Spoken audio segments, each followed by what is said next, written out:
जो मर्जी ये कर ले, हुकूमत तो आनी है हमारी।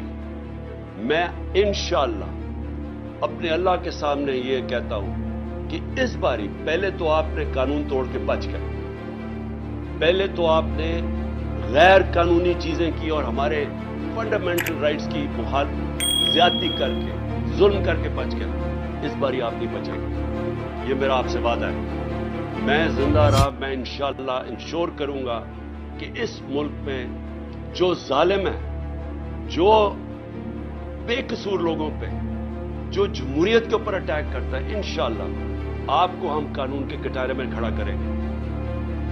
और मैं अपनी सारी कौम को कहता हूं कि आप तैयारी करें। अगर इन्होंने 90 दिन से आगे इलेक्शन किए तो उसके बाद सारी कौम को निकलना पड़ेगा। जब तक आप निकलेंगे नहीं, इसका मतलब कि कानून खत्म हो जाएगा 90 दिन के बाद। इसका मतलब आइन खत्म हो गया, इसका मतलब हमारा माशरा डिक्लेयर हो जाएगा बनाना रिपब्लिक। इसका मतलब कि यह साबित हो जाएगा कि पाकिस्तान में सिर्फ जंगल का घर। इसलिए अवाम ने इस मुल्क के आइन की हिफाजत करनी है।